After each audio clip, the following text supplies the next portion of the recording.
हे friends, स्वागत है आपका अपने चैनल धमाल स्टडी सेंटर में। तो आज मैं एक बार फिर आपके सामने पार्ट 5 कक्षा 10वीं का लेकर आया हूँ, जिसमें ए एनवा पद के बारे में आज हम चर्चा करेंगे कि ए एनवा पद क्या है और इससे किसी श्रेणी का, समांतर श्रेणी का अगला पद या किसी भी पद को ज्ञात किस प्रकार से कर सकते हैं। तो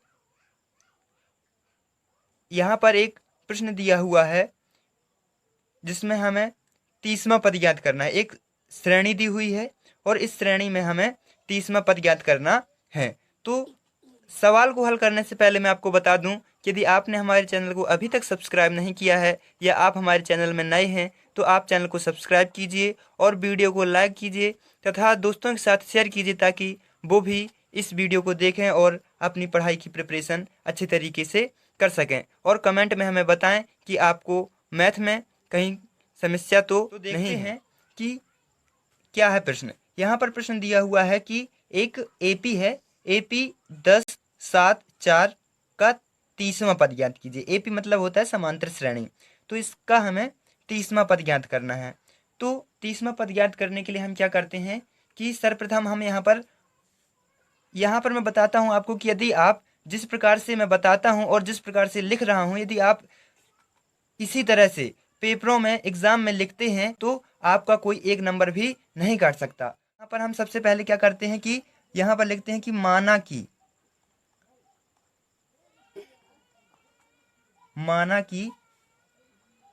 एपी, एपी अर्थात समांतर श्रेणी, एपी का प्रथम पद ए, एपी का प्रथम पद ए तथा सार्वअंतर डी है। यहां पर हम मान लेते हैं कि माना कि एपी का प्रथम पद जो है वो ए है तथा सार्वअंतर डी है। तब यहां पर हम देखते हैं कि जो हमें श्रेणी दी हुई है, यहां पर श्रेणी क्या दी हुई है, 10, 7, 4 ये श्रेणी है। तो इस श्रेणी में हम देखते हैं कि इसका प्रथम पद क्या है। तो जहां प्रथम पद हम किसे मानते हैं, A1 को।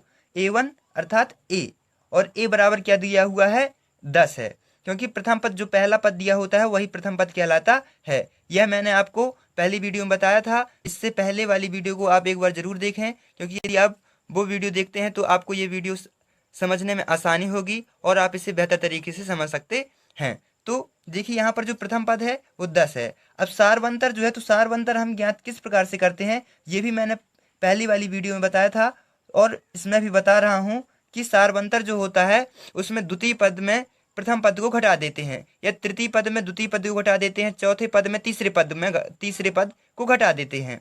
तो यहाँ पर हम सार्वअंतर डी माना है, तो सार्वअंतर डी बराबर क्या हो जाएगा, द्वितीय पद अर्थात A2 माइनस A1, A2 अर्थात दूसरा पद, A1 मतलब प्रथम पद। तो दूसरा पद क्या है, दूसरा पद यहाँ पर दिया हुआ है 7 और प्रथम पद क्या है, 10 दिया हुआ है। तो जब 7 माइनस 10 होगा तो क्या आएगा, -3। तो जो डी है वो क्या मिल गया, हमें -3 मिल गया। ठीक है, इस प्रकार से हमें ए अर्थात प्रथम पद और डी अर्थात -3 प्राप्त हो जाता है। अब इस प्रकार से हम, चूंकि यहां पर हमें तो ज्ञात करना है एपी का 30वां पद, अर्थात यह एक पहला पद दिया हुआ है, दूसरा पद दिया हुआ है, तीसरा पद दिया हुआ है और इसका 30वां पद ज्ञात करना है। तो इसका 30वां पद ज्ञात करने के लिए हमें क्या करना होगा, तो 30वां पद जो होता है उसे हम क्या लिख देते हैं, ए प्लस 29D। ए प्लस 29D हम कैसे लिखते हैं, क्योंकि देखिए मैंने आपको बताया था पहली वीडियो में कि जो समांतर श्रेणी का व्यापक रूप होता है वह क्या होता है, ए प्लस डी, ए प्लस 2D, ए प्लस 3D, इस प्रकार से बनता जाता है। तो जो पहला पद होता है उसमें केवल ए होता है, दूसरा पद जो होता है उसमें ए प्लस डी होता है, तीसरा पद जो होता है उसमें ए प्लस 2D होता है और जो चौथा पद है उसमें ए प्लस 3D होता है। तो मतलब जो पद है उसमें डी का जो गुणा होता है उससे एक कम होता है। तो यहाँ पर हमें 30वां पद याद करना है, तो ए जो डी है उसमें 29 का गुणा करते हैं। ठीक है, तो ये मैं शॉर्ट विधि बता रहा हूँ आपको। वैसे तो आप इसे सूत्र द्वारा निकालेंगे, लेकिन यह मैं इसमें शॉर्ट विधि द्वारा बता रहा हूँ कि आप इसे बहुत ही जल्दी तरीके से किस प्रकार से ज्ञात कर सकते हैं। क्योंकि ये जो प्रश्न है ये अधिकतर ऑप्शन में पूछे जाते हैं, तो ऑप्शन में पूछे जाते हैं इसलिए आपको इसे जल्दी से जल्दी सॉल्व करना होता है। तो आप इस शॉर्ट विधि का प्रयोग कर सकते हैं। तो डायरेक्ट यहाँ पर 30वां पद पूछा गया, तो 30वां पद जब पूछा जाए तो यहाँ पर डी में जो गुणा करना है उससे एक कम कर देना है। अगर हमसे 29 पूछा जाता कि 29वां पद ज्ञात कीजिए, तो यहाँ पर हम 28 डी करते। 28वां पद पूछा होता तो 27 करते। जितना पद पूछा जाए उसको एक कम पद कर देते हैं। तो ये अब यहाँ पर हमें ए पता है। ए क्या है? ए दिया हुआ है 10 प्लस 29 और डी दिया हुआ है कितना? -3। तब 10 और -3 का गुणा 29 से होगा, तो यहाँ पर आ जाएगा कितना? -87। क्योंकि माइनस का है, ये प्लस का है, तो माइनस प्लस का जब गुणा होगा तो 29 त्रिका होता है -87। तो जब 10 -87 होगा तो यहाँ पर कितना आ जाएगा? -77। तो इसका जो 30वां पद है वो -77 होगा। तो इस तरह से हम बहुत ही जल्दी से और शॉर्ट ट्रिक के माध्यम से हम इसमें किसी भी पद को ज्ञात कर सकते हैं, किसी भी श्रेणी का कोई भी पद ज्ञात कर सकते हैं। और वैसे आप चाहें तो इसे सूत्र के माध्यम से भी सॉल्व कर सकते हैं, लेकिन यदि आप विकल्प में पूछा जाता है तो आपको तो वैसे भी जल्दी से जल्दी करना पड़ेगा, तो आप इस शॉर्ट विधि के द्वारा जल्दी से जल्दी कर सकते हैं।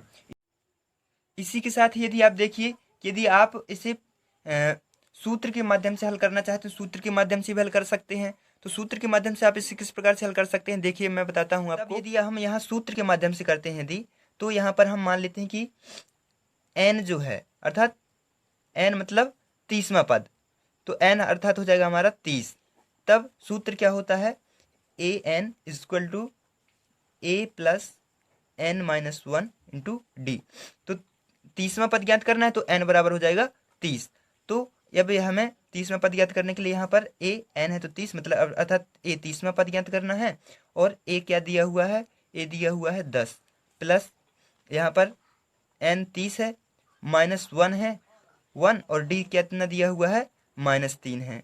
तो 10 प्लस 29 गुणे -3। तो देखिए आप यहाँ पर वही आ रहा है जो यहाँ पर मैंने बताया था, 10 + 29 गुणे -3, और यहाँ पर भी 10 + 29 गुणे -3। तो आप ये सूत्र लिखने की जरूरत नहीं है, आप डायरेक्ट भी इसे हल कर सकते हैं। तो जो भी मतलब जो पद पूछा जाए उससे एक कम वहाँ पर कर देना है, तो यहाँ पर आपको वह पद ज्ञात हो जाता है। तो यहाँ पर 10 प्लस यहाँ पर 29 का गुणा -3 से होगा तो माइनस का आ जाएगा 87, और 10 - 87 होगा तो हो जाएगा -77। तो देखिए आप यहाँ पर भी -77 है और यहाँ पर भी -77 है। इस प्रकार से यह जो प्रश्न सॉल्व हो जाता है। तो यहाँ पर हमें जो A30 आप समझ रहे होंगे, जैसे मैंने बताया था कि A1 अर्थात होता है प्रथम पद, A2 बराबर होता है दूसरा पद, A3 बराबर तीसरा पद, A4 बराबर चौथा पद। इसी प्रकार A30 अर्थात 30वां पद होता है। ठीक है, तो आई होप आपको वीडियो अच्छा लगा होगा और यह प्रश्न भी समझ में आया होगा। तो और आपको ट्रिक, यदि आपको यह ट्रिक अच्छी लगी है तो आप हमारे चैनल को सब्सक्राइब करें, वीडियो को लाइक करें और दोस्तों के साथ भी शेयर करें, ताकि वो भी इसके बारे में जान सकें और वो भी अपने एग्ज़ाम की प्रिपरेशन अच्छी तरह से कर सकें। धन्यवाद।